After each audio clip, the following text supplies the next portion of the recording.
Hello అండి. Welcome back to my channel Anjali's world. ముందుగా నా ఛానల్ ఎవరైనా చూస్తున్నట్లయితే నా ఛానల్‌ని సబ్స్క్రైబ్ చేసుకోండి. ఇలాంటి వీడియోస్ అన్నీ మీ అందరికీ వస్తాయి. నేను రీసెంట్‌గానే ఛానల్ స్టార్ట్ చేశానండి. మీ అందరి సపోర్ట్ కూడా నాకు కావాలని అడుగుతున్నాను. నా కంటెంట్ మీకు నచ్చినట్లయితే సపోర్ట్ చేయండి. ఈరోజు మనం చిన్న పిల్లల నుంచి పెద్దవాళ్ళ వరకు ఈజీగా అరుగుదల అయిపోయే చారు అనేది ప్రిపేర్ చేసుకోబోతున్నాం. ఈ చారు అనేది 6 నెలల వయసున్న పిల్లలకి పెట్టడం స్టార్ట్ చేయొచ్చు. ఈజీగా అరిగిపోతుంది వాళ్ళకి.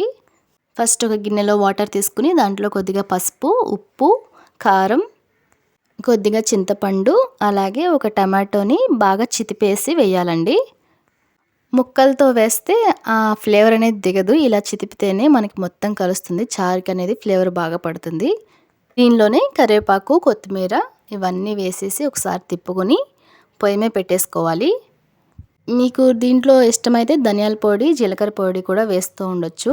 నేను చిన్నపిల్లలకి చెప్తున్నాను కాబట్టి, పెద్దవాళ్ళకి చిన్నపిల్లలకి అని చెప్పాను కాబట్టి ఇవేం వేయట్లేదు. అలా సాదాగా ఉంటుంది చారు, కానీ టేస్ట్ అనేది చాలా బాగుంటుంది. ఇలా పొంగొస్తున్నప్పుడు మరిగించుకుంటూ ఉండాలి. ఇలా మరిగిస్తూ ఉంటే ప్రతి ఫ్లేవర్ అనేది దాంట్లో దిగుతూ ఉంటుంది చారులో. ఒక 2-3 మినిట్స్ మరిగిస్తే సరిపోతుందండి. మనకి చారు రెడీ అయిపోయినట్టే. టమాటా ముక్క ఎలా ఉడికిపోయిందో. ఇప్పుడు నేను చారు ఒక గిన్నెలో వార్చేసుకున్నాను. మొత్తం ఈ చింతపండు పిప్పంతా సపరేట్ చేసేసాను. పండుతో పాటే వేసేస్తే ఏమవుతుందంటే ఆ పులుపు అనేది సాయంత్రం లోపు కానీ ఇంకా ఒక గంట అయ్యేసరికి కానీ ఆ పులుపు ఇంకా ఎక్కువ పెరిగిపోతుంది. అందుకని నేను ముందే సపరేట్ చేసేసాను. తర్వాత పోపు పెట్టుకొని దాంట్లో మనం ప్రిపేర్ చేసుకున్న ఈ చారు వేసేయటమే. అంతేనండి, మన చారు అనేది రెడీ అయిపోయింది. చాలా ఈజీ ప్రాసెస్ కదా. టేస్ట్ అనేది మసాలాలు ఎక్కువ వేస్తానో పొడి ఎక్కువ వేస్తేనే రాదండి.